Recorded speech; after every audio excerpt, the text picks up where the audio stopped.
Hello, ladies and gentlemen, and welcome back for a Tuesday edition of the Steel City Sports Report, where we talk everything Steelers, Penguins, and Pirates.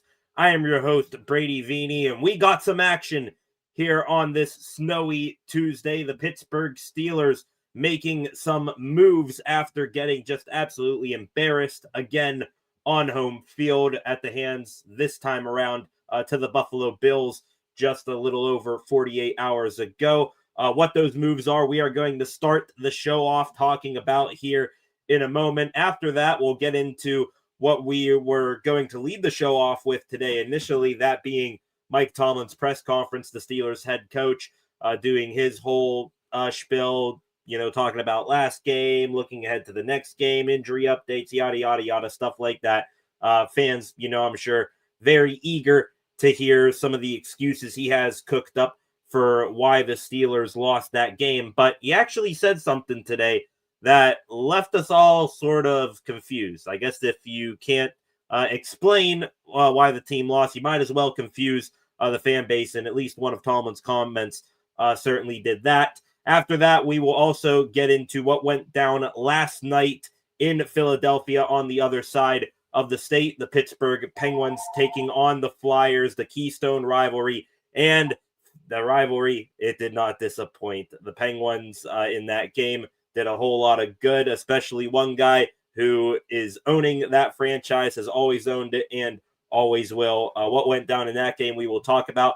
After that, extra Pittsburgh sports news we will get into for the day, and then we will wrap up, I'm sure, with your comments. But please, right now, first off, if you're new here, please on your way in, subscribe to the channel up to 648 on the channel. So that is awesome. Just 2 away from 650 here on the channel.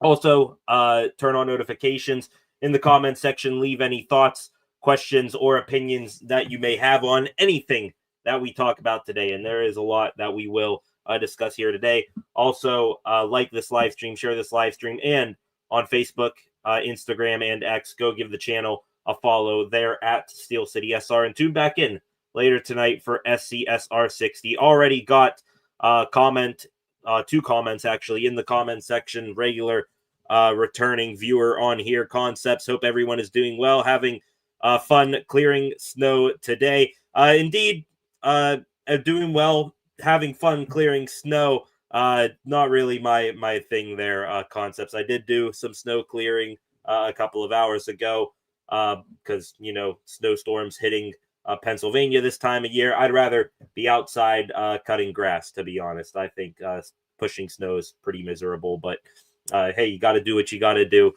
Concepts in the comments section. Chad Schrader in the comments section as well. We are going to get to what you guys have to say here in a second, because you are referring to the thing we are kicking off the show with here today. The Steelers season's pretty much over right now. I think we got all that out yesterday, and we all come to the agreement that this team isn't going to be doing anything of significance in the postseason, even if they make it there. But, Steelers can still rearrange some decks on this sinking ship. One move that they made today, 2 moves actually, 3 moves actually. They made a whole bunch of moves. The big one, they have signed Daquan Hardy, defensive back, to the practice squad and released wide receiver Cornell Power. That's the big move that they made today. Some more practice squad shuffling. I'm just kidding. The Steelers today making some, I guess, big shake-up moves in the locker room, depending on how you look at it. The first one here, we are going to start with the Steelers at around, I'd say, 3:30 or something like that today. No, not 3:30, about 3:30, 3:45-ish. They made a big move. This guy, healthy scratch against the Buffalo Bills over the weekend in favor of Asante Samuel. Darius Slay, the 34-year-old veteran who the Steelers paid $10 million on a 1-year contract to come to Pittsburgh in the offseason. He getting waived by the Steelers. It is a mutual parting of ways, as you see here from Adam Schefter. That's per Slay's agents, Drew Rosenhaus and Robert Bailey. Rosenhaus, probably the biggest player agent out there in the NFL. Slay interested in continuing playing per Adam Schefter, and will consider signing with other teams. But after a little over half a season in Pittsburgh, Darius Slay, after getting paid some big bucks to come here in the offseason and be what, was initially thought to be this outstanding corner tandem. He, with Jalen Ramsey, mixing a little bit of Joey Porter Jr., it was expected to be, one of the best corner groups in the NFL. Instead, now we sit here on December 2nd, Joey Porter Jr. still steadily progressing at corner, but Jalen Ramsey, he's strictly a safety now, and Darius Slay, he is no longer here. Also, Slay joins Juan Thornhill as 2 now of 5 starters in game 1 of the season for the Steelers to be released. So Darius Slay, he is on his way out the door. Where will he go? I don't know. Lots of people, I think you see a comment there on your screen saying he might go back to the Detroit Lions. They are struggling in the secondary, and it'd be sort of a homecoming for him going back to the team where he spent a solid chunk of his career. So Darius Slay now gone from Pittsburgh. Of course, Asante Samuel Jr., we mentioned he elevated from the practice squad, played over Slay, who was a healthy and active against the Bills. The Steelers today, they, in addition to releasing Slay, signed Asante Samuel Jr. to the active roster. So no more practice squad time for him. Asante Samuel Jr. just took him 1 game, pretty much not even a full game. I think it was really the second half against the Bills, and he already earned himself a spot on the 53-man roster. Head coach Mike Tomlin today, we were going to start off today's show talking about his press conference and what all he had to say. A piece from his press conference today. This is just hours before this move was made. Tomlin saying that Slay being inactive on Sunday was more about getting a look at Asante Samuel Jr. than it was sitting Slay down. Some of Tomlin's comments on that here said, we like what we saw. We certainly wanted to have an opportunity to see him, Samuel, in stadium before we maybe had to make a decision on him before someone else forced our hand. So Tomlin sort of hinting that something was coming down the line with Asante Samuel Jr. Earlier today in his press conference. Was it releasing Darius Slay? No, but now we know ASJ on the active roster, Darius Slay gone. Steelers get to protect the guy that they brought in after his back fusion surgery, and he is not going to be at risk anymore of being picked up off the practice squad by another team in the NFL. So I like seeing that. Asante Samuel Jr. getting younger there. I believe ASJ's 26, somewhere in that ballpark. Darius Slay, 34 years old, getting some age off of the back end of the defense right there.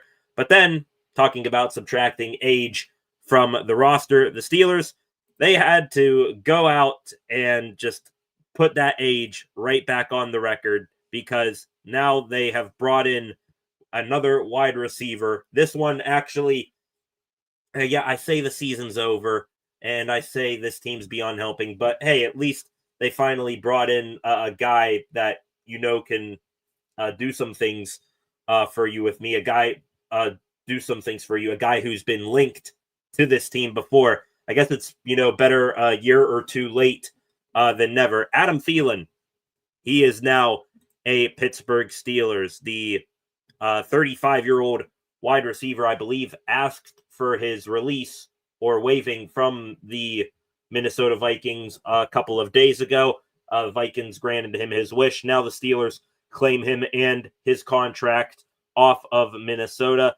2-time Pro Bowler, Adam Thielen, 35 years old. Exit the 34-year-old, bring in the 35-year-old at wide receiver.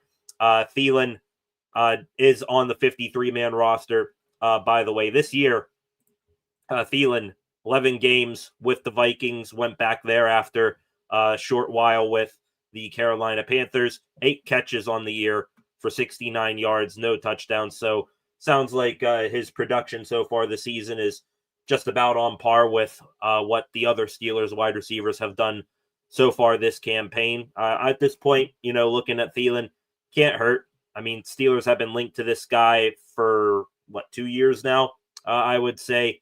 And I guess it's, better to get him in here than never overturn every single rock that you can get your hands on, because, you can't get really any worse at the wide receiver position. DK Metcalf, he's become invisible out there. Everybody else is either too short or can't get open, maybe a little bit of mixture of both. So bringing in just something at wide receiver to shake things up, maybe see if something can stick here. I'm all for that, even in a lost season. One question I do have about this is, of course, how much Thielen has left in the tank. I think that's an obvious thing to think here. But also, you bring in Thielen. He now gets paired up with Aaron Rodgers, two NFC North foes now joining on the same team in Pittsburgh. What does this say for MVS, Marquez Valdez-Scantling? I know talking about the practice squad is low on the totem pole, according to Mike Tomlin, but, Steelers brought in MVS as this big body, deep downfield threat, and they've not given him a shot yet. And now having this happen, I don't think they are going to give him a shot. Thielen, is he that type of mold, go deep downfield and catch it? Sort of a in between guy at 6'2", but I just am curious if this is a move to keep Aaron Rodgers happy and invested still as the season is going off the rails, or if this is something Rodgers advocated for. I don't know, but Adam Thielen now on the Pittsburgh Steelers. And shout out to Seth Rorabaugh, by the way. Not sure if any of you here in the chat tonight are familiar with his work. Seth Rorabaugh used to, or still does, I think, cover the Penguins for Trib Sports. He posting, I think, Sunday night, immediately after the Steelers-Bills game, he said Mike Tomlin will say something like, "We can't eat soup with forks. We need spoons." Then he said the Steelers will go out and sign a 2018 Pro Bowler to the practice squad. Shout out to Rorabaugh, because that post blew up, got over 1.5 million views, but he at least hit one part of it right on the nail. Adam Thielen, 2018 Pro Bowler, didn't sign to the practice squad, signed to the active roster instead. But yeah, he nailed that one pretty spot on. So I just wanted to give him a shout out there. I thought that was absolutely hilarious.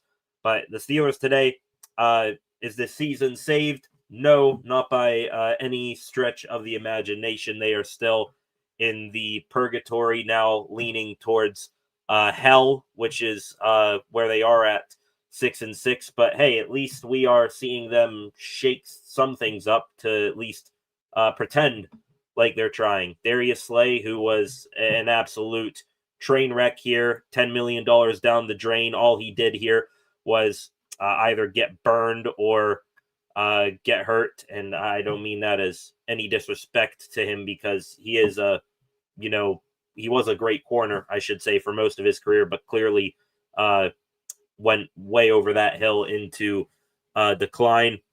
So he is out now. Asante Samuel, after we got a brief glimpse of him against the Bills, he is on the team. And also Adam Thielen, filling out the 53-man roster, is in here in the black and gold. Wonder what number he's going to take, too, by the way. Thielen wearing number 19 for all of his career. Don't think Calvin Austin's going to be giving that up. And where will Thielen slot in on this offense? Is he going to be able to first get on the moving train, as Mike Tomlin likes to say, and be able to get out there for the Steelers on Sunday against the Ravens? I don't know. I probably doubt it. But how he will slot in into this offense now with the other pass catchers in that room, I am very interested in seeing, and I'm sure all of you are very interested in that as well. Slay out, Samuel in, Thielen in, here on a Tomlin Tuesday. Crazy day of action on the waiver wire for the Pittsburgh Steelers. To the comment section we go now, getting your guys' reaction to this signing here today. We got Concepts in there, Truth, Chad Schrader, Top Gun is in here, Tyrone Keaton is in here. Going to get to most, if not all, of your comments here right now, starting at the top with Concepts. He dropping this in before the live stream even went live here tonight. Concepts actually excited about the Thielen signing. Calling me crazy could be valid. Okay, you're crazy there, Concepts. I am interested. Am I excited about it? Not really. I would have been excited about it had, the Steelers made this move and gotten him to Pittsburgh 2 years ago. I could have been really excited about it then. But now it's just okay, cool. Does it really matter? Not really. So I'm a fan. Can't help it. Also, over under on deep shots to Thielen next 5 games. If it's at 6, because of Smith. Yeah, I wouldn't even go 6. Let's start with 1. How about that? Let's start with 1 deep shot to Adam Thielen, because 6 in 5 games. That's like saying, over under. Trying to think of an analogy here. It's a little mind. Over and under Jalen Ramsey getting 5 interceptions for the rest of the year. It's something impossible right now. So I wouldn't be betting on Thielen to do much, especially out of the gate here. If he gets on the field, I think we're just going to count our wins there to get a look at him and call it a day right there. Chad Trader in here. What's up? Hoping Adam Thielen can stay healthy. Just picked him up in fantasy football. Plus, what was the point of signing Scantling since we haven't used him yet? That's exactly a thought that I had, Chad. And no, I did not read your comment all the way through to get to that last part before I dropped in, what happens with MVS. That's a legit thought of myself. My guess, out of all the practice squad moves that the Steelers have made over the past couple of weeks, he has constantly stayed there. Now that they have brought in Thielen, maybe they didn't like his progression on the practice squad, thought he couldn't get up to speed. Could MVS ask for his way out now? That could be a route. Could the Steelers just say, hey, now we got Thielen, your services are no longer required? I can also see that. I don't, in my mind, see MVS, unless he's truly, committed to riding this thing out with Rodgers and he still thinks deep down he's going to get a shot. Unless those two far-fetched things happen, I don't think you're going to be seeing MVS here for much longer. True Thong in here, not feeling Thielen. I understand that. I'm, like I said, am I over the moon excited about it? Not really. But is it at least something new that we can, evaluate and stay locked in on Steeler games because they're getting monotonous anymore? Is that at least something that we could stay tuned in on and pay attention to, stay invested in it? I also think that I'm not going to bet all that much money on Thielen turning back the clock here now that he's in Pittsburgh. Which, by the way, forgot to bring this up. That post from Tom Pelissero that I popped up on the screen a moment ago, it's absolutely hilarious. I have no idea what rock Tom Pelissero's been living under. If you want to, just report that Thielen is being claimed off waivers, then cool. But then he adds on there, Thielen, 35, wanted one more shot at a Super Bowl in his final season and now lands with longtime NFC North rival Aaron Rodgers in Pittsburgh. Wanted one more shot at a Super Bowl. Whatever he's on, can I get some? Because I want to be that optimistic about the Steelers all the time. Ain't no diehard Steeler fan anywhere in the world right now saying that this team's going to win the Super Bowl. But I guess Tom Pelissero, deep down in his mind, still thinks so. Another comment here from Chad in the chat. Darius Slay can go back to Philly. It's Samuel time to shine. Indeed, it is Samuel's time to shine. Where Slay could go, I definitely think the 2 stops elsewhere in his career would definitely make sense. Philly or Detroit, though Philly didn't really put that one near the top of my list because don't they have Jair Alexander? They already got their veteran, soon-to-be over-the-hill corner. I'm not sure Darius Slay coming back would fit in there for them right now. I will say I do expect Slay to get sorry, my phone blowing up right there. I do expect Slay to be picked up by a top or near top of the division team. Like I think I heard someone mention the New England Patriots. They could use, a mentor for Christian Gonzalez and that up there. So I do expect Slay to go to a, I guess, deep run playoff contender, if not Super Bowl contender, and in a situation like that, I think they'll be able to utilize him more effectively than the Steelers ever did. Put him in advantageous spots. Concepts here, LMAO, you actually got me there, and I wasn't aware that I like Hardy, a development player. Yeah, just drop that in there at the beginning. Daquan Hardy out, Cornell Powell in on the practice squad. Missed play Slay, didn't miss his flight. Honestly, probably did miss his flight the way he was missing assignments in that this year. Though I think he's probably happy that he's out of here. Steelers, they're happy with that as well.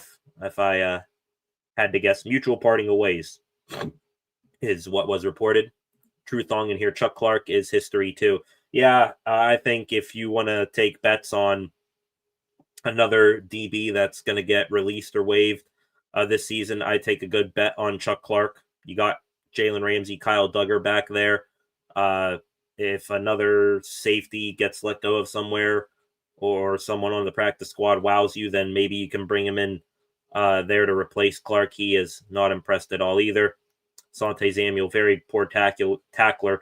Honestly, I'd rather have a corner that can be stickier in coverage with wide receivers, but if the receiver catches the ball, them not be able to tackle, then have tackle merchant Darius Slay out there. The reason why he's making so many tackles is because he's getting beat easily, leaving wide receivers wide open. So I'd actually prefer Samuel, to cover guys than to be a good tackler compared to Slay, who can't cover people, but is a little bit of a better tackler.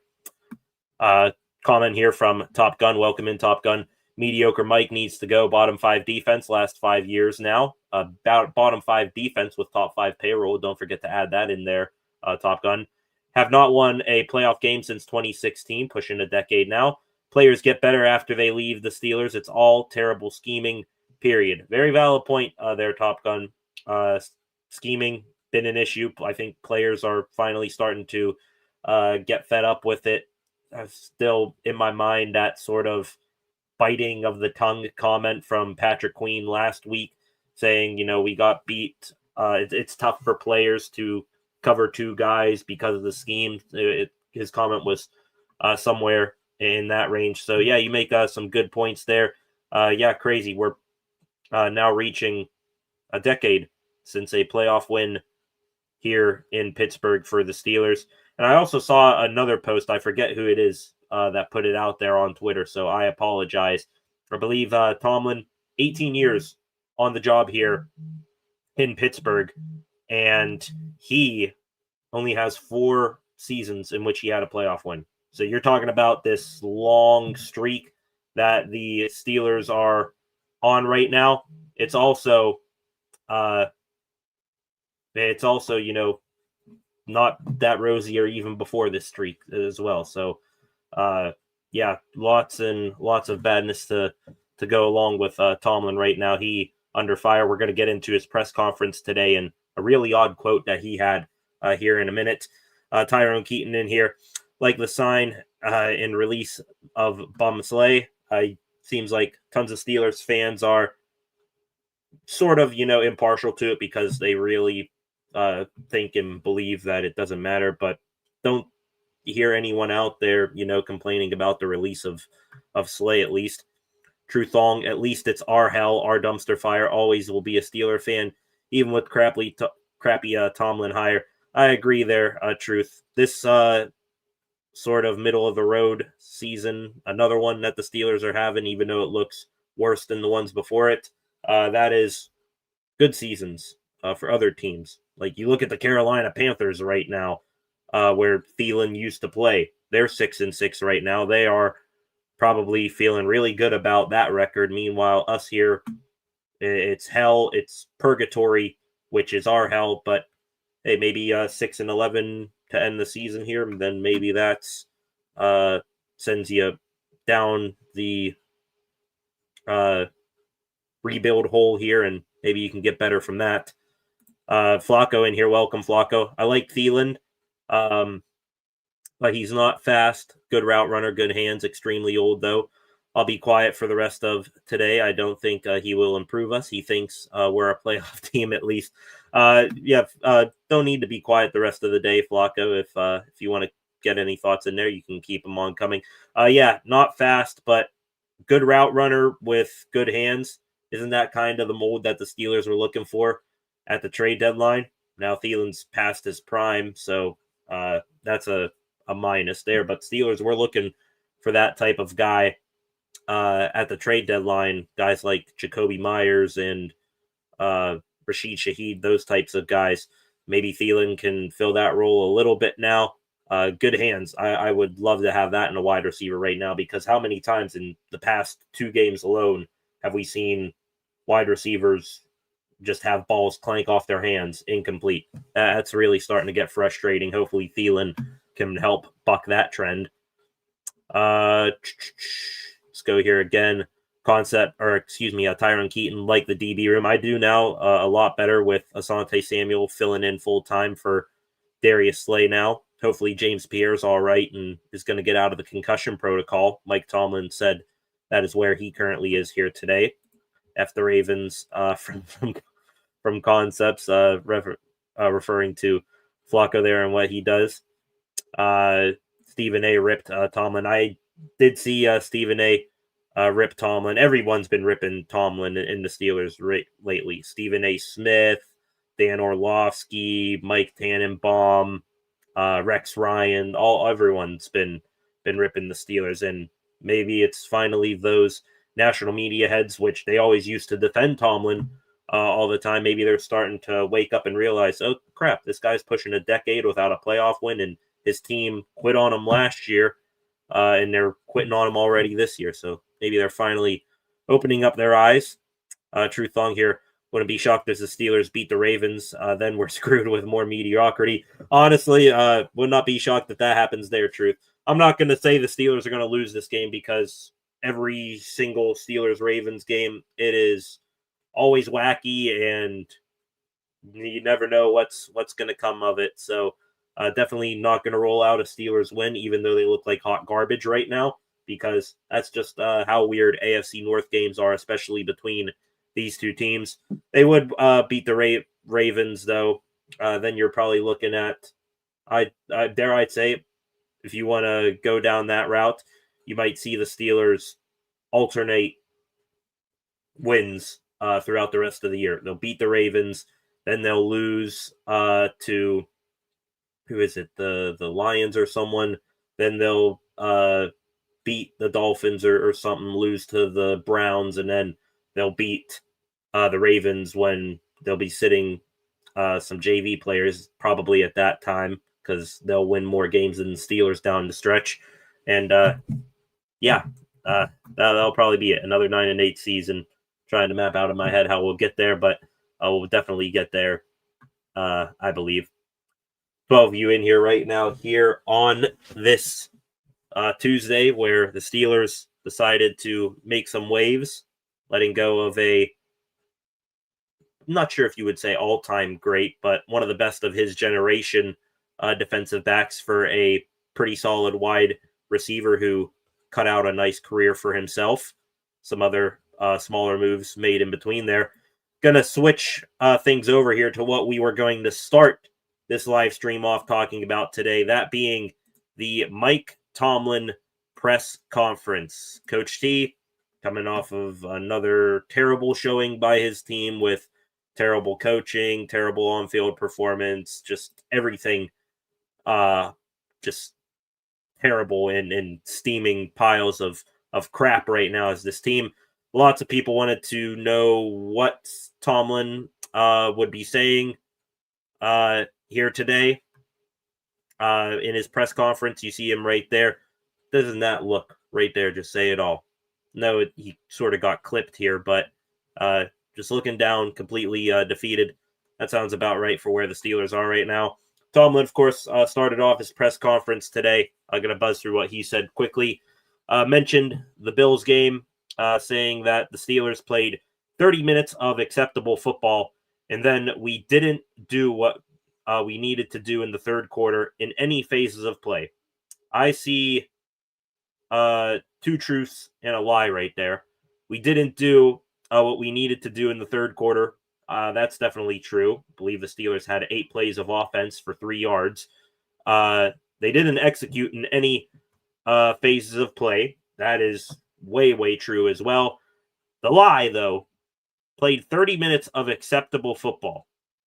Maybe on the defensive side of the ball, you held Buffalo to 3 points, but acceptable football from the offense, scoring 7 points in the first half. Not gonna accept that as all. Maybe Tomlin does, but if he does accept that, then that's gonna be that's so annoying. If that's acceptable football, what you saw from the offense in the first half, then Tomlin is beyond a lost cause than what we already realized. Tomlin also gave credit to the Bills, of course, giving them a shout out like he does everyone, saying they did an awesome job. But he also said that the Steelers, they just have to be better. Said he owns the responsibility of the performance, and said a component of being a tough team to beat is not beating ourselves. The Steelers definitely did that. Tomlin now putting it out there that, again, Steelers beating themselves as much as the other team does, which is very evident because you can see it coming a mile away when the Steelers are up at halftime, and then you say, here we go, here comes the collapse, and on cue, it never fails. Tomlin also today giving some injury updates. One confirmed player to be out for Sunday's game against the Baltimore Ravens. And this one, you want to get worried about the Ravens game?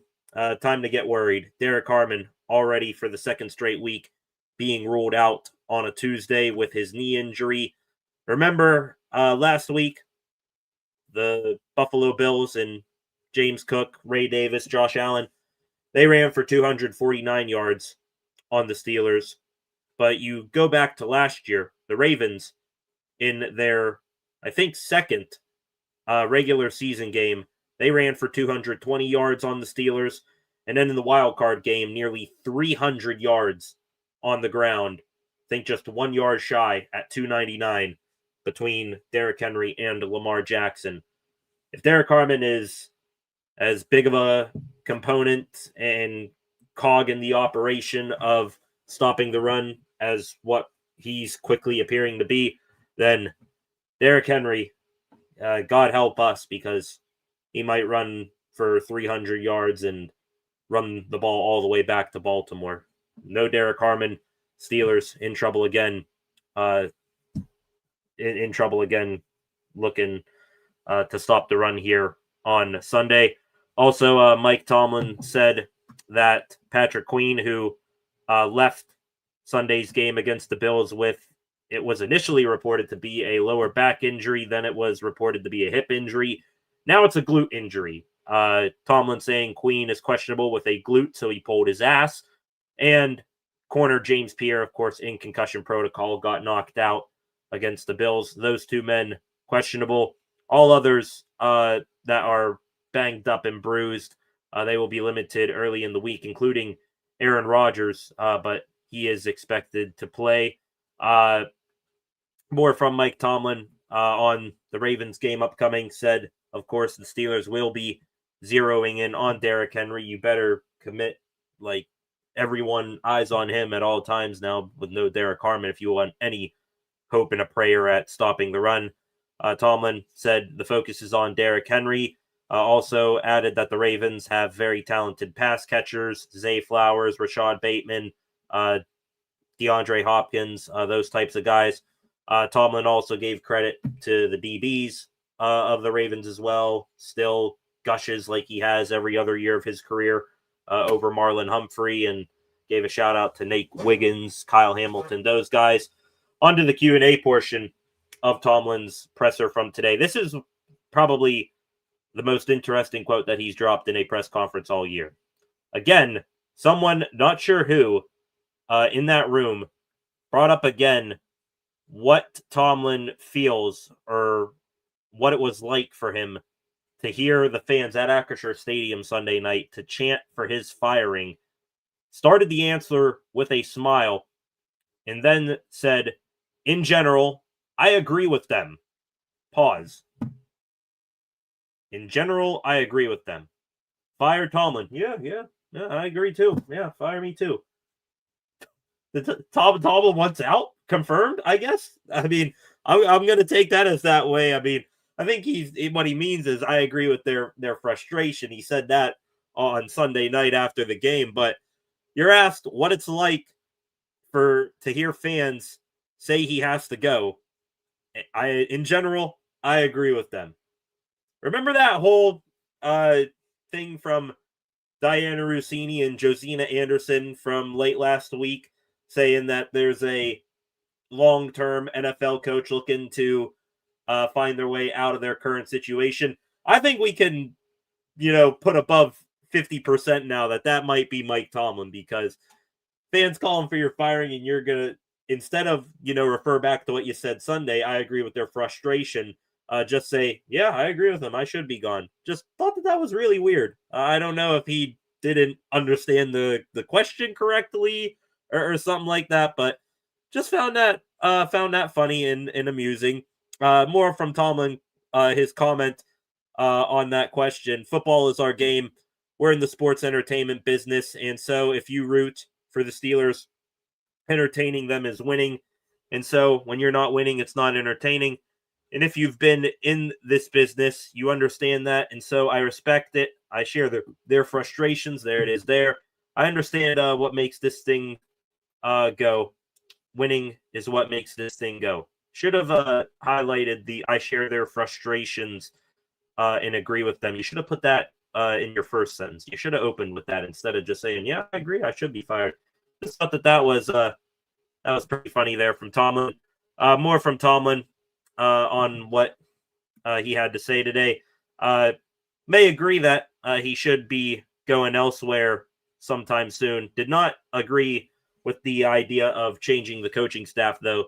Did clarify today that there won't be any wide-scale changes to the coaching staff. So Terrell Austin, who's probably going to be the scapegoat in the end of all of this, and offensive coordinator Arthur, they are safe and sturdy where they're positioned right now. Tomlin was asked about the identity of the team here today. He said it's a 6-6 team, and I don't like it. Said that's their identity.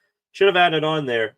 We are a 6-6 team that chronically blows games in the second half after getting minor results in the first half. So you could elaborate a little bit more on that there, Mike.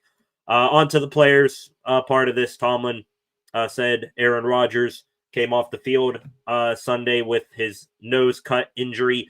Also, Tomlin said Rodgers was dealing with some discomfort in his wrist before he went back in. So I guess not sure if Rodgers had his injury re-aggravated there, but hopefully Rodgers will be okay to continue on. I wonder if after watching Mason Rudolph throw that pick, if Rodgers said, hey, I might be banged up, but this is going to be painful for you. I might as well go in there and try. Mike Tomlin also said that Rodgers will try to get some work under center offensively this week in practice. Andres Pete filling in for Broderick Jones, who's now on IR at left tackle. Tomlin confirmed today that Pete will again start at left tackle against the Ravens. And one of the final things Tomlin brought up said that the Steelers have a bunch of guys who are capable of producing in this offense. Mentioned Pat Freiermuth in particular. Freiermuth, he has not been used really at any point this season aside for that one blow-up game against the Bengals.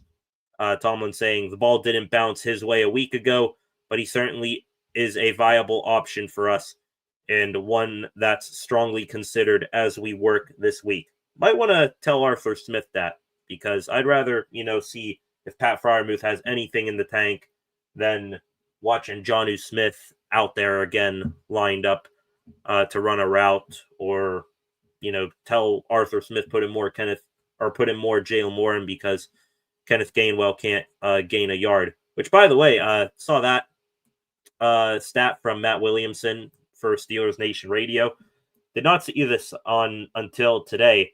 In the second half of that game against the Bills, the Steelers, on 52% of their offensive plays, failed to gain a single yard. Yep. Might want to switch up some personnel there because can't be having that happen too much more often. So that's it for the Tomlin Tuesday here today. Lots said. Probably wants to go. I think we can start looking at that, taking any report we see on Tomlin more seriously. Derek Carmen's out again. That sucks. Derrick Henry smiling like a butcher's dog. Aaron Rodgers and all those guys will continue to play. And looking forward to more of the same crap, but maybe with different characters coming up this weekend. Back to the comments section here. You guys getting your comments in during that segment. Let's see if what all you guys had to say for that Tomlin press conference here today. Real quick, though, concepts back to the Thielen signing. Pelissero is extra good, is on some extra good stuff on that tweet, calling the Steelers a Super Bowl contender in Thielen's eyes. Steelers are winning the Super Bowl. They're winning the Cancun Bowl, maybe, not the Super Bowl. Mac Roos, Bills ran the same play 26 times because they knew that the Steelers wasn't going to stop it. Definitely. TJ Watt said that. Mike Tomlin, I think, also said that in his press conference today, saying they just executed better than what we did. Maybe he could have done a little bit more there, Mike, instead of just giving all the credit to them and taking the easy way out of that answer. But yeah, if the Bills could run the same play that many times in a row and have that success, then it will terrify me, and it better terrify everyone in that building for the Steelers, what Derrick Henry and the Ravens could do. The run defense has finally shown its real face. Truth in here, Tomlin delusional, an old man pretending to be young and cool. It's one way of looking at Tomlin there. Chris Henry, not sure who Chris Henry is. I think you're referring to Derrick Henry. Gonna cook. Yeah, might as well start walking on his handoffs the way this run defense has been. Only chance Steelers have is about 5 turnovers by the Ravens. Talking about another Mike Tomlin type of game, except it might actually work, for the 1 out of the 10 other times that it fails. Talking about the defense getting into Lamar Jackson's head, turning the ball over 5 times. Maybe the Steelers convert offensively off of a couple short fields, but it'll still be a 1-score game. So don't you worry about that there, Truth. The Tomlin last 6 playoff games outscored in the first quarter 73-0. If they make the playoffs this year, that thing might break 100. And I don't think I'd be exaggerating too much the way this defense is looking this year. Truth Song here will probably sign Marlon Humphreys in about 5 years when he's washed. Marlon Humphreys, the Darius Slay, 2.0. Tomlin definitely loves his guys that he's grown relationships with. I'm sure Humphreys would be one of those if he were to be exiled from Baltimore. Wish Tomlin would shut up with his stupid comments. So much arrogance. Comments in his quotes and all that's getting really very, repeating and annoying right now. Tomlin makes $16 million. So he won't starve. His family will have money for generations. Tomlin, $16 million. Remember also Cam Hayward, was making a little bit less than that. He had to have some tough conversations with his family before he got his fake money quotas thrown in there on his contract. So maybe Tomlin will have to have some tough conversations with his family. Mac Roos in here again. They're using Madden 25 to scout players. I like that comment there, Mark Flacco. Yeah, why don't we just fire the defensive coordinator, see what Tomlin does with calling plays for the rest of the season? It definitely would finally give us an idea of who truly 100% has control of the defense on game days, because there's still, I'm sure, some debates. Is it Austin doing all the heavy lifting? Is it Tomlin micromanaging everything Austin does? I mean, everyone can still, debate one or the other and bring up good points. Firing one of those would do the trick of finally giving us a real answer there. Who the heck is Freiermuth? Valid question there, Flacco. Very, very valid question. I don't know. Keep seeing this dude on the sideline wearing 88. Maybe that's him. Hope we pile drive Lamar face first into the dirt, exactly like Bosa did Rodgers. Not wishing injury, same exact hit. Bet you $100 will get flagged, though. Take the flag happily, not wishing injury. Way to clarify not wishing injury, because I was about to say, damn, their concept. So, definitely wouldn't mind, knocking Jackson a little uneasy, getting to him early. Don't think just outside looking in at what the Ravens have done so far this year, it seems like Lamar has taken a slight step back in his mobility. So maybe you won't see him be able to perform some Houdini acts that he's been able to perform off in 2 years ago. So that's the hope of it there. But yeah, Steelers definitely would get flagged for it. I feel you there, concepts. Bots Chris Henry example of AI. That's all right there.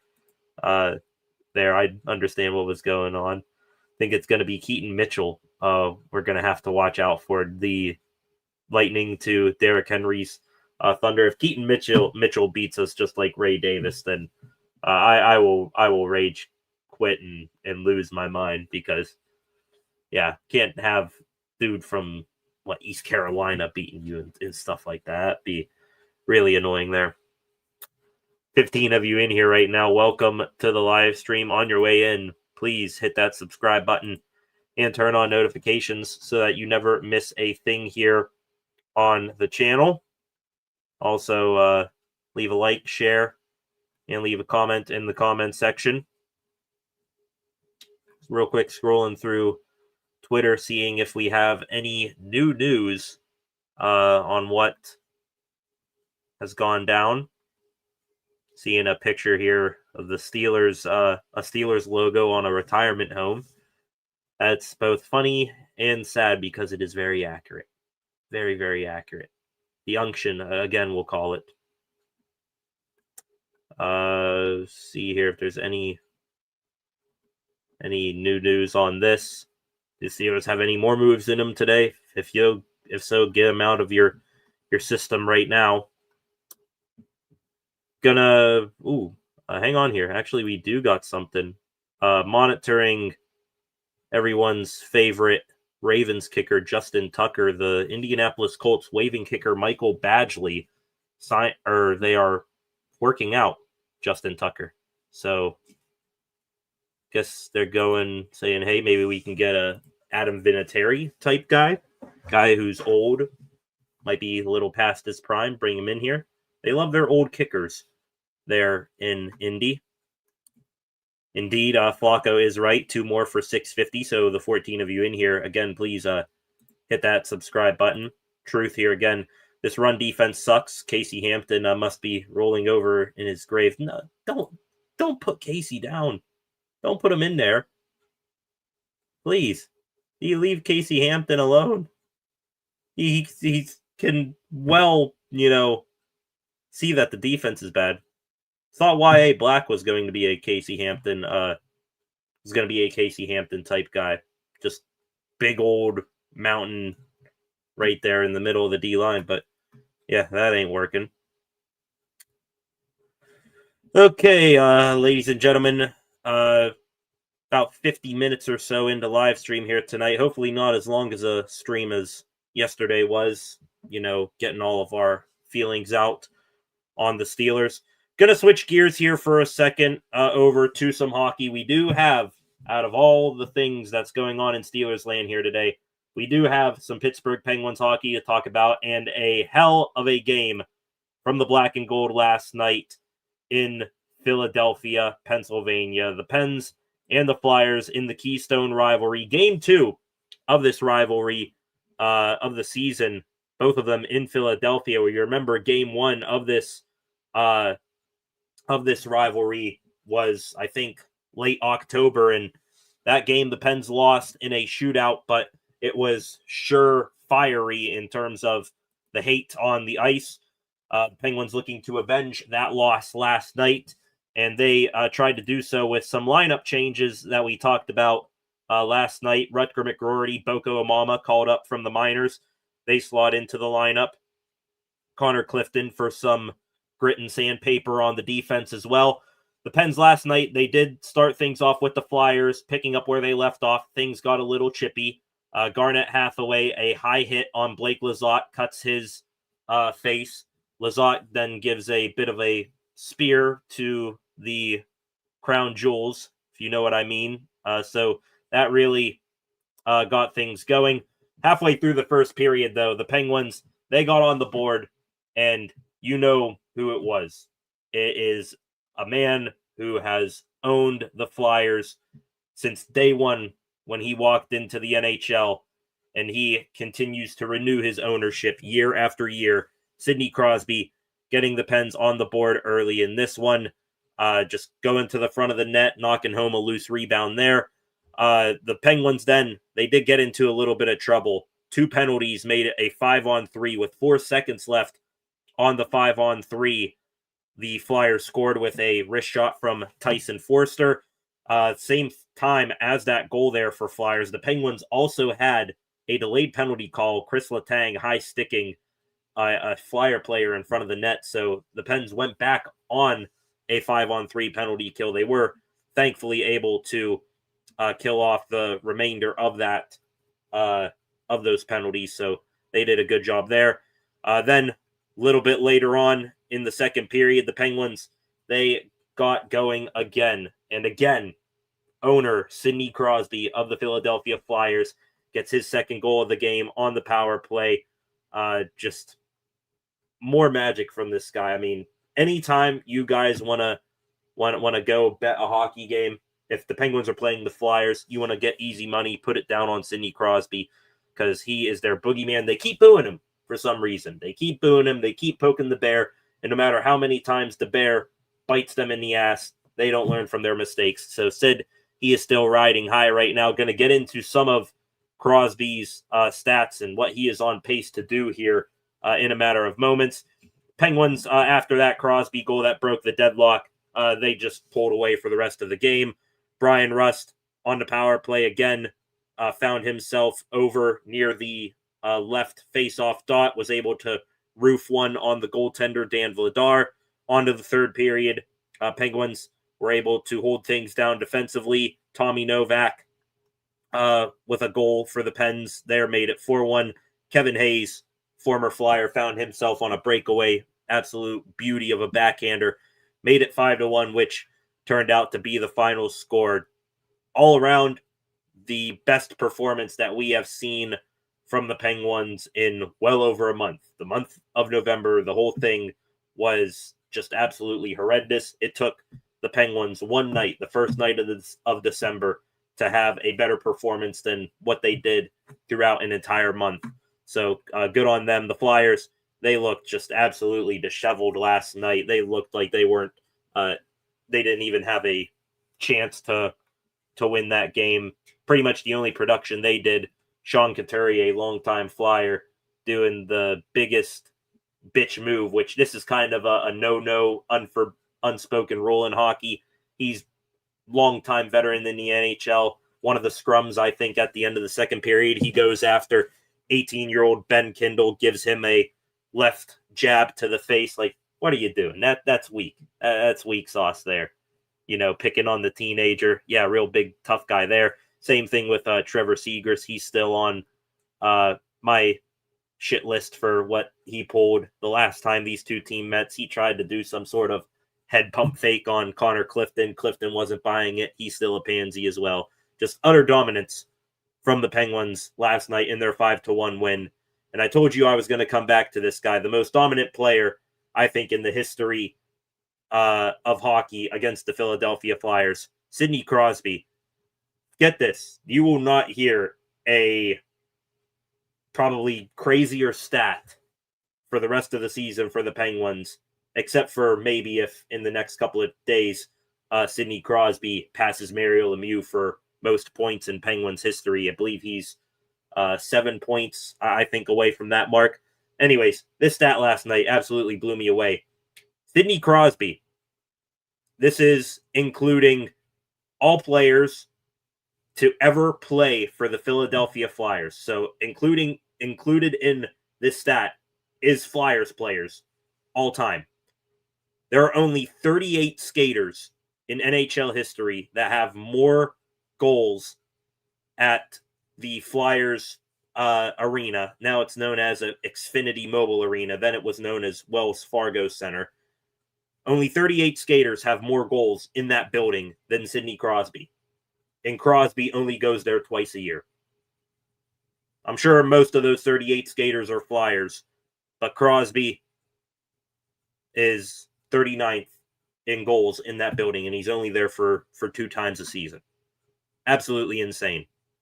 Just utter dominance. You want to go back to give a comparison to football. Remember for the longest time when Big Ben Roethlisberger had like the most touchdown passes in the Browns stadium? This is pretty much what Sidney Crosby is to the Flyers. He's their Big Ben.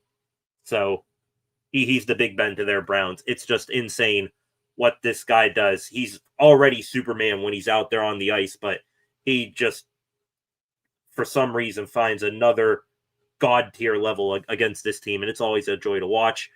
Crosby's now total stats against the Flyers, 92 games versus the Flyers in his career, 59 goals, 78 assists, 137 points, just straight belt to ass for pushing 2 decades now. Crosby against the Flyers, just crazy stuff from him, outstanding. Hopefully he's able to keep it up because Crosby, just some other stuff he's on pace for. Last night became the 10th Canadian player to record 300 road goals. Right now, Sid, with those 2 goals last night, currently back in 3rd place on the NHL goal leaderboard, only behind his buddy Nate McKinnon and Morgan Geekie of the Bruins, who are tied at the top with 20. And Sid on pace for 59 goals this season. I think it was yesterday I said something that he was on pace for around 53 goals a season, or 53 goals this season. Now he's getting even better, up to 59 goals he's on pace for. Just crazy stuff there from 87, aging like a fine wine. Could be the Tom Brady in terms of career longevity for hockey. Speaking of owning of the Flyers, just a couple of other loose notes, evaluations from last night. Brian Rust, he's starting to take a minority share in the ownership of the Philadelphia Flyers from Crosby. A goal last night. Now 37 games. He has 12 goals, 29 points against Philly. His last 10 matchups against the Flyers, 5 goals, 14 points, including a 3-point night last night. So good stuff there from Brian Rust.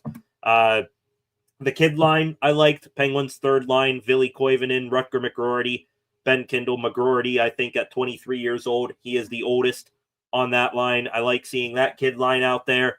The defense was solid for the most part tonight. There weren't any brain gaffes in their own end of the ice. And Tristan Jarry, another game under his belt, back from injury, solid again, continuing to maybe raise his trade stock. There was another report out there today, I think, from Darren Drager of TSN saying that Tristan Jarry, Kyle Dubas, Penn's general manager, will be willing to listen to offers on Jarry, but isn't going to be keen on, just trading him to get him out of here. So the way Jarry's playing, hey, if he keeps it up, I know, he's when the lights are low, he performs his best. When the lights are brightest, he falls apart. But hey, if he wants to, turn into a good goaltender and keep the Penguins in a playoff hunt here, I will be okay with it. 5-1 last night, the final score. Sidney Crosby, still the daddy of the Philadelphia Flyers. Gotta love it. 16 of you still in here. Gonna switch things up here in a moment over to the extra Pittsburgh sports news here for the night, wrapping up the sports talk here this evening. Before we do that, back to the comment section here to see what all you guys had during that Penguins hockey talk. Concepts here: appreciate the consistency, great content and coverage, zero drama, all substance. Smash the like button too. Appreciate that, concepts. All of you guys trying to promote the channel along with me in the comment section. Harmon injury, a killer, so damn unfortunate. His and Broad's injuries are awful. Both were ascending. Indeed, arrows pointing up with those two, especially Jones. You needed to see his arrow pointing up the most. Was he perfect at all this season? No, but was he, slowly starting to flash his potential and become, less of a turnstile there at left tackle? Well, he wasn't a turnstile, but was he raising his floor of what he can be? Yes, he was. So I definitely feel for Broad's injury. Derek Carmen as well. Y.A. Black's first year, got to give him the time. He'll get there. I still have hopes for him, but is he going to be some guy like Casey Hampton where you put out there a bunch every single game? I have my doubts right now. Hopefully he'll develop into that, but he's got a long way to go. Some more comments here. After getting slaughtered, they come back next game and win big. Talking about the Steelers, their freight train, or the Penguins. Both apply. Maybe the Steelers can do that against the Ravens, but the Penguins, they definitely did that. Got their asses handed to them on Saturday by the Toronto Maple Leafs, 7-2. And now they come back and just simple pick on little brother game against the Philadelphia Flyers. Absolutely enjoyed watching that. Jim is in here as well. Welcome, Jim. Tomlin's 9 lives are up. We have already seen what Tomlin could do, and it's not good. Firing the DC just gives him more time. He's the problem. Definitely agree that firing the DC probably won't change all that much, because you look, pushing a decade now where the Steelers have had similar, barely over 500 seasons, and they get blown out in the first round of the playoff all the time. What's the one constant? Mike Tomlin. They've swapped out Terrell. They've swapped out multiple defensive coordinators. They went from Haley to Canada to Arthur Smith now, and nothing's changed on that side of the ball either. So, I think we're reaching a point here. It should have been reached a long time ago, but I think people are starting to realize, hey, you look at all of the crap and lack of success that the Steelers have had over the past decade pushing it now. What's the one constant? It's the dude wearing the headset at the head coach position. So definitely see where you're coming from there, Jim. Glad that everyone else, these national figures, are starting to finally realize that as well. Okay, ladies and gentlemen, let's get into it. The extra Pittsburgh sports news here for the day. Talked about football, start off the show. A lot of football talk here today. Started off then talking about hockey a couple of moments ago. Now we're going to start off the extra Pittsburgh sports news here today, talking about the Pittsburgh Pirates and the local baseball team, what they could be doing here this upcoming offseason. Jeff Passan, ESPN MLB insider, dropped some big news on the Pirates a couple of weeks ago, saying that the Pirates are going big game hunting in free agency, something that we never see from them, that they're going to be giving Connor Griffin, Pirates' top prospect, a shot to make the MLB roster out of spring training, among some other things. Passan today, along with Kylie McDaniel, another ESPN baseball insider, those two dropping today a 25-player list of players who could be trade candidates, who are their top 25 trade candidates for this MLB offseason, winter meetings for MLB executives coming up here this weekend. And the Pirates, in this article, mentioned a ton for some pretty high-profile names. Right here, shout out Cody Duncan, by the way, does some Pirate blogging work.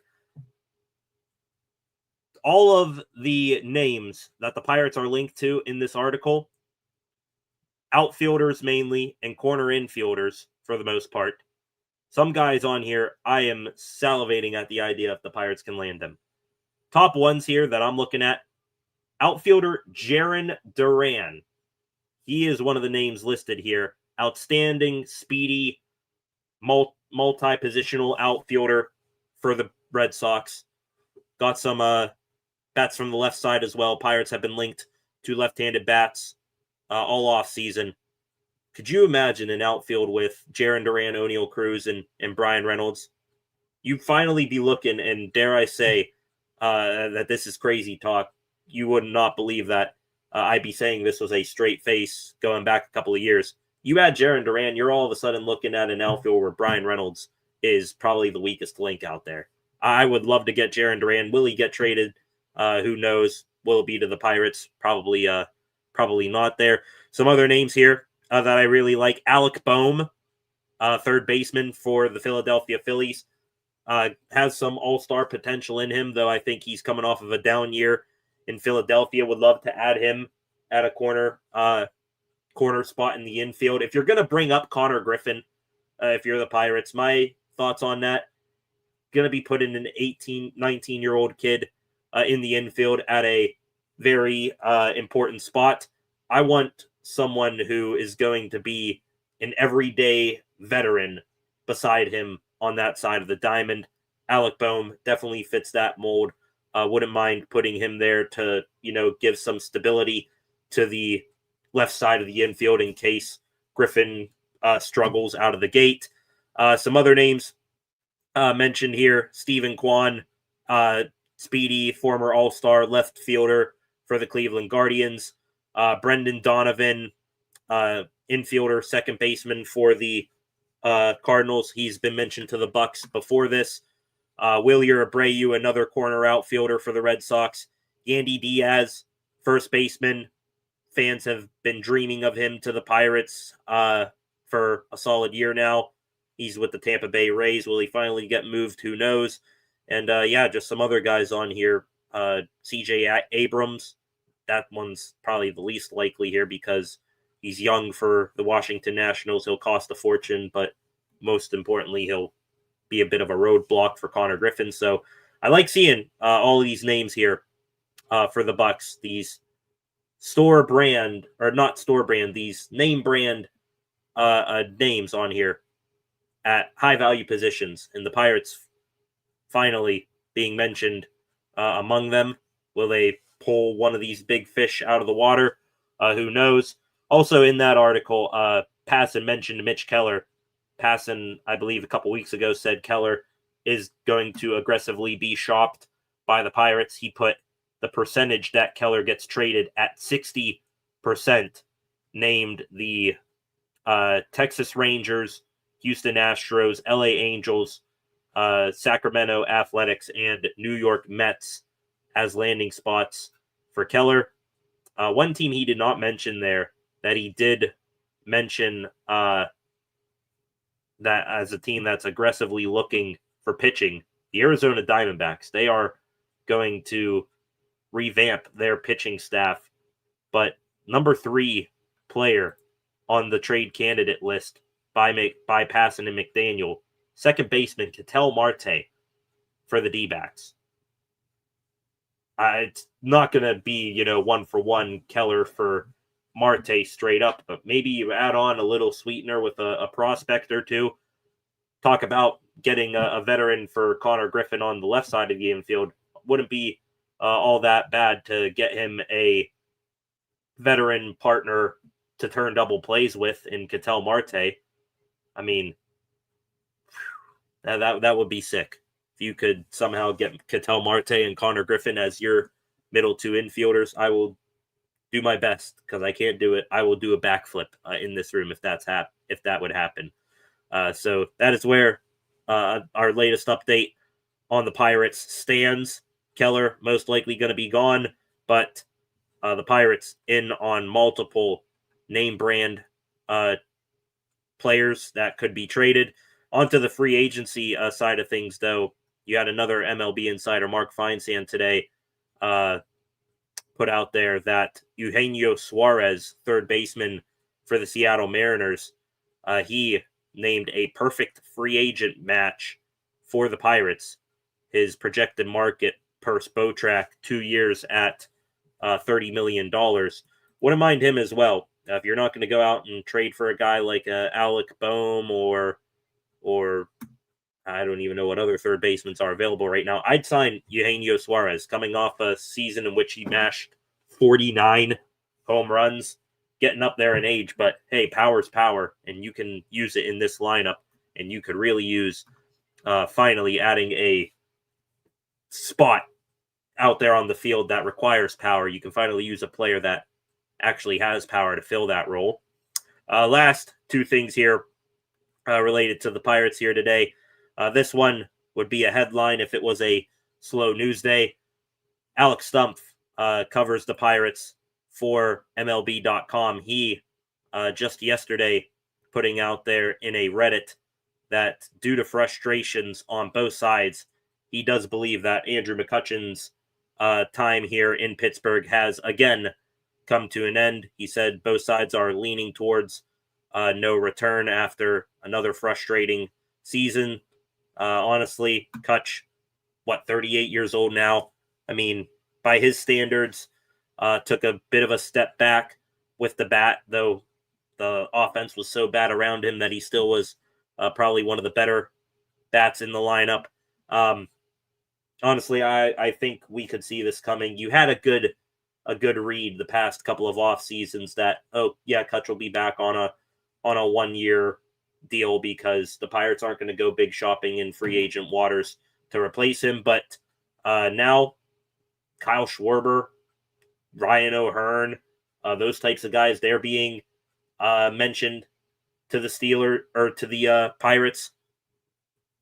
Those guys, primarily DHs, no room for Kutch is going to be left then, because as much as, you can say in the preseason and all that, hey, he might be a guy that, plays the field sometime, just hasn't done it once the season gotten underway. I hate to say it, but I think Kutch might go ring chasing for one other team this upcoming season, and that might be it for him. So just if this is it for Kutch, I want to put out there, thank you for all you did, and good luck if you do go to another team and go chasing a World Series one more time. And yeah, just thank you for all you did here in Pittsburgh. And the last thing here on the baseball side of things, keeping tabs on this Luis Ortiz situation, former Pirates pitcher who was traded last offseason and then this season was suspended without pay for illegal gambling on games. He and Cleveland Guardians closer Emmanuel Clase appeared at a Brooklyn federal courthouse this morning, where their final trial start date was set for early May. The jury selection is scheduled for May 4th. So that is the next time we will probably hear anything on this situation. When something of this does come, we will talk about it then. Back into some football talk here for a couple of minutes. Happy birthday to Aaron Rodgers, officially 42 years old here today.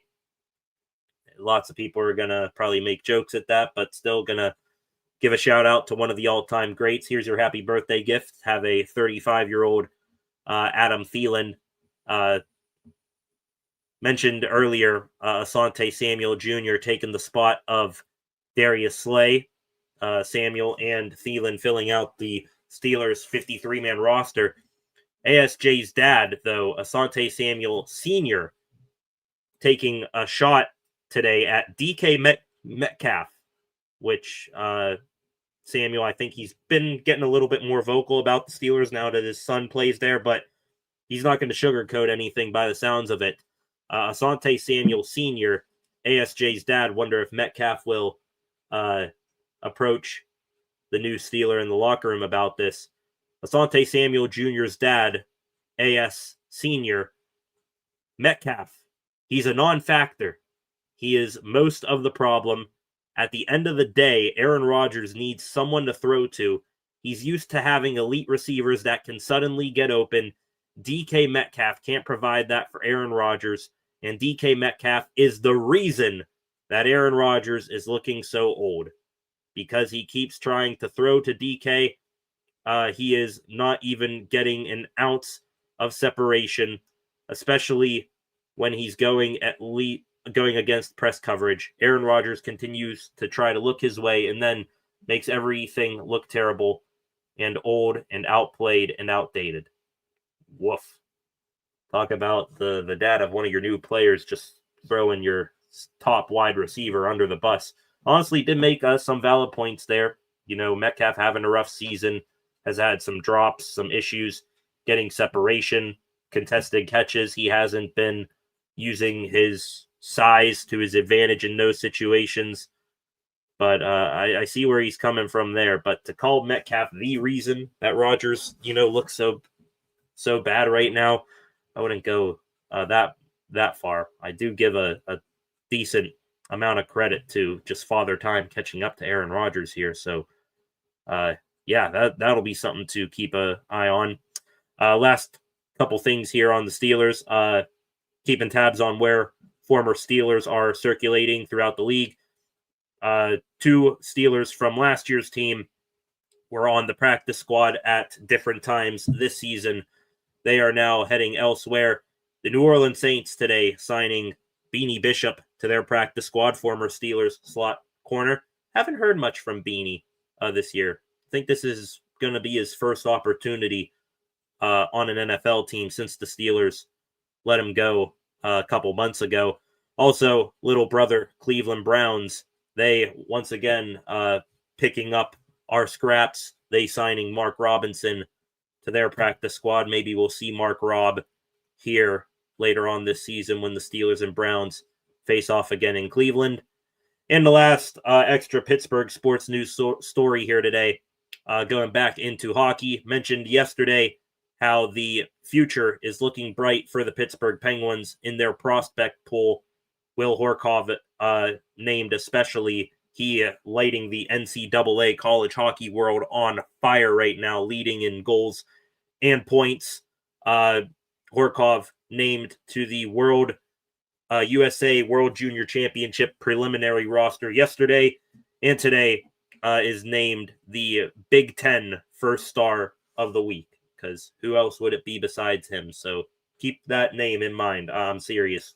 Anytime you come across a college hockey game on your TV guide and you see University of Michigan on there, turn it on, because number 44, Will Horkov, he is a stud and he is property of the Pittsburgh Penguins. And if the Penguins, if they're in the hunt still at the end of the season, I think once the college hockey season is over, you can, sign your college player and bring him to the NHL. Be on the lookout for Will Horkov. Maybe once we get through the winter here, see if the Pens are still in a playoff push. Okay, ladies and gentlemen, that does it for the news that I have here today. Let's real quick just wrap up here with some comments from you guys. I see your comment there, Freight Train. That is quite all right. Talking about sorry typos. I'm doing Christmas lights stuff, but still, that's all right, Freight Train. Glad to hear that you are still on here.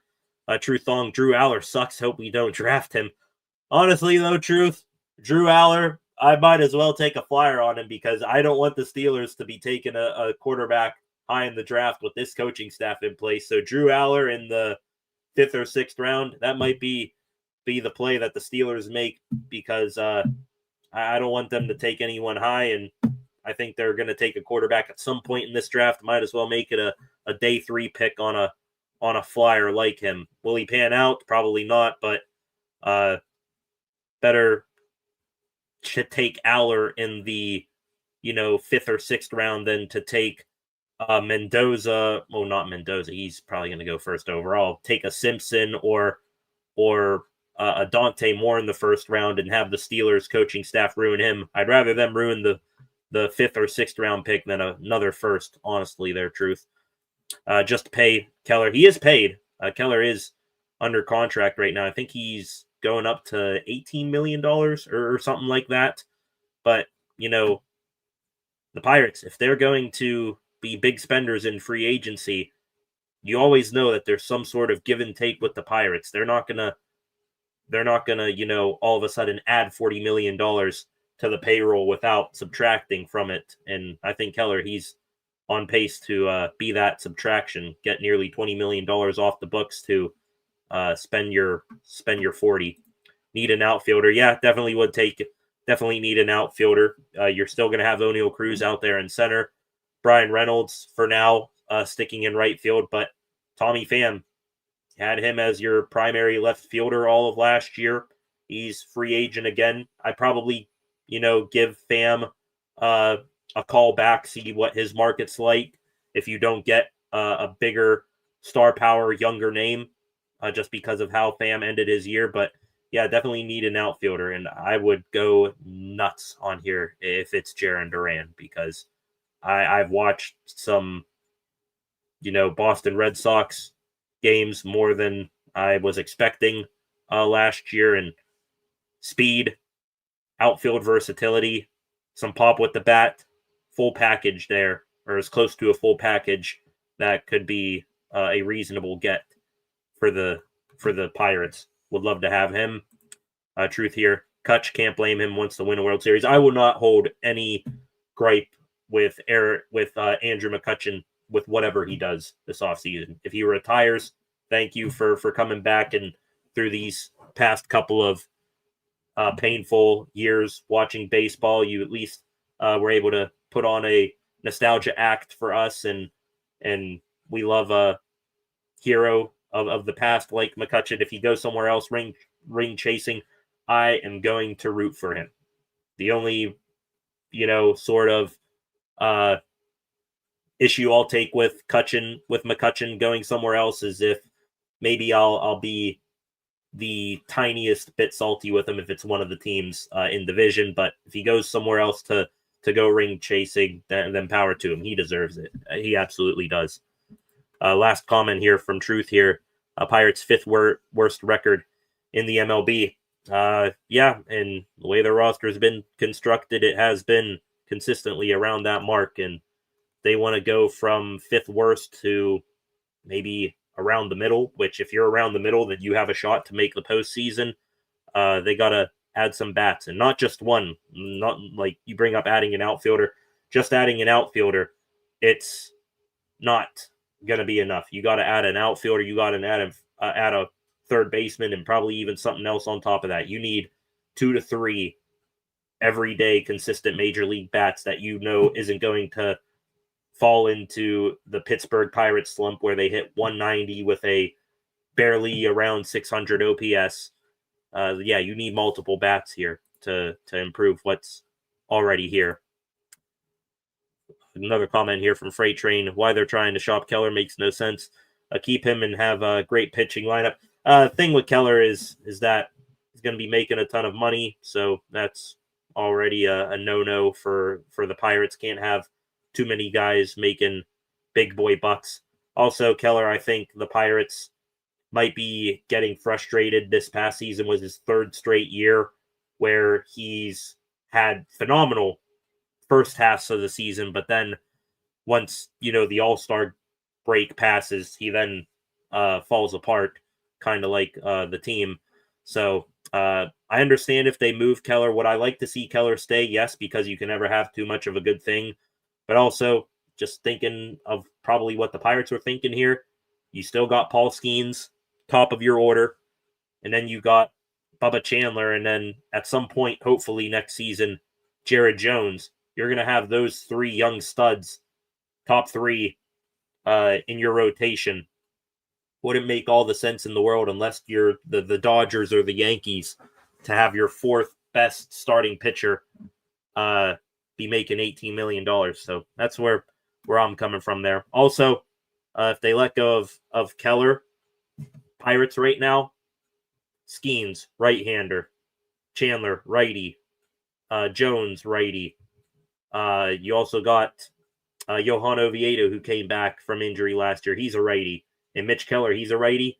I would like to sub someone out, not any of the 3 young guys who I mentioned first. Got to sub someone out for a lefty to get some versatility in that rotation. Maybe if you move off Keller and you use that $18 million to bring in a solid left-hander on the market, I would accept that as well. Freight Train here pitching not the problem. Bats are, and some of the errors made in the field were the difference maker.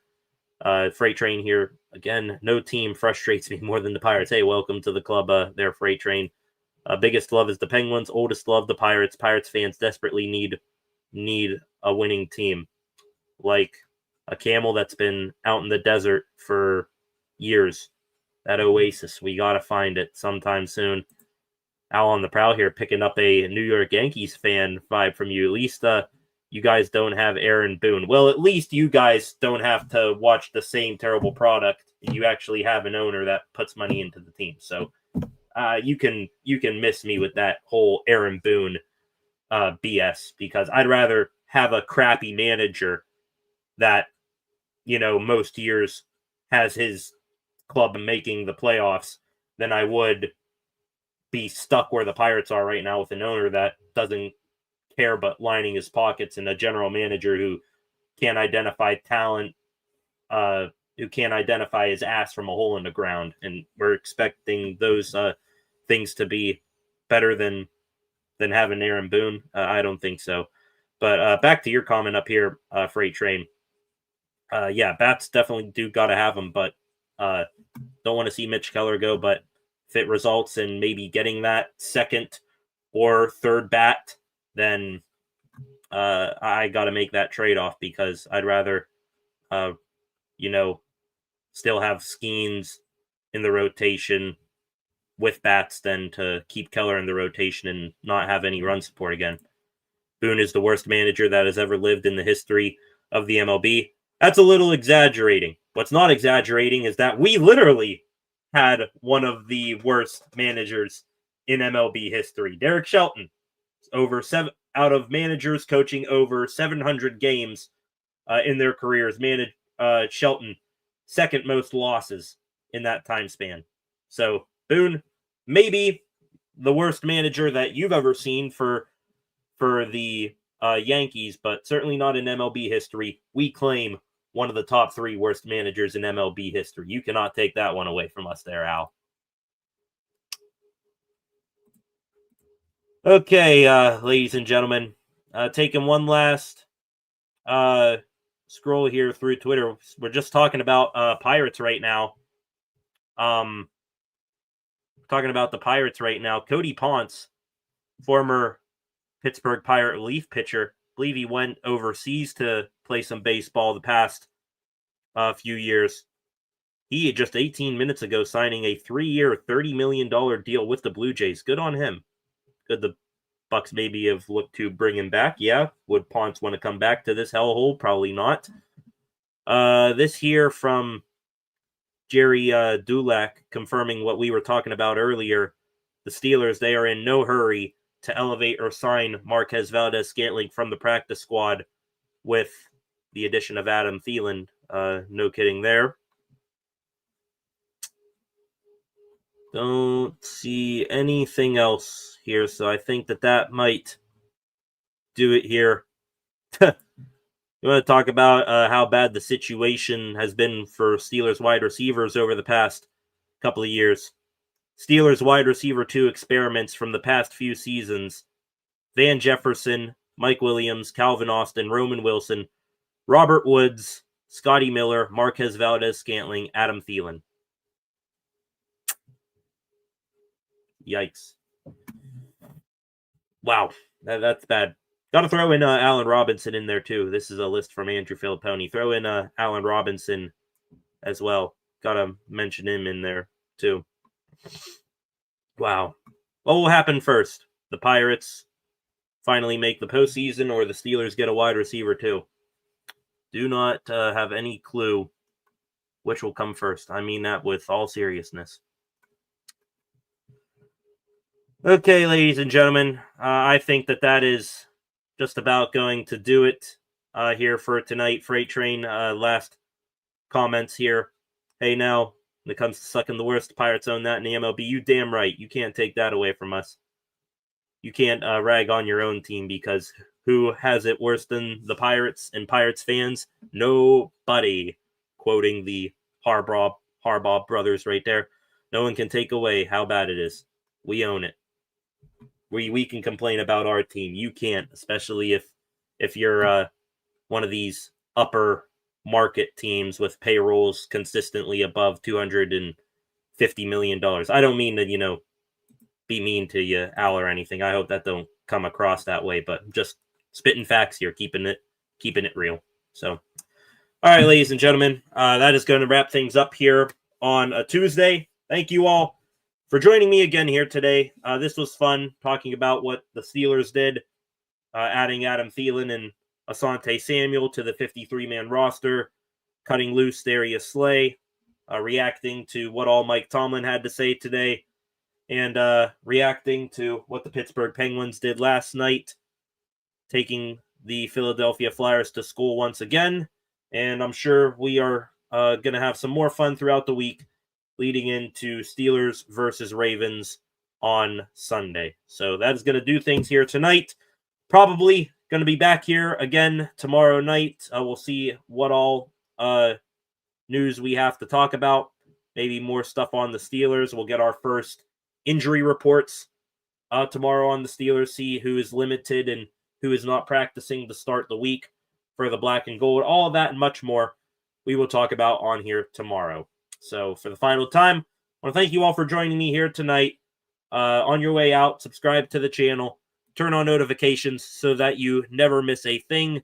Still hanging around at 649 subscribers now. We got a new subscriber here on the channel, so we are one away from 650. Hopefully between now and when we meet again next, we'll be hitting 650. So if you're still, of the 19 people in here, have not subscribed yet, please hit that subscribe button right now. Hit that on your way out. Like this live stream, share this live stream, leave a comment in the comment section after the fact. I can drop you a like and maybe a reply on those. Go give the channel a follow as well at Steel City SR on Facebook, Instagram, and X. And tune back in later tonight for a new edition of SCSR 60. Thank you all. Have a good rest of your Tuesday night. Probably be back here again to chit-chat more about the many things going on in Pittsburgh sports. Have a good rest of your night. Peace.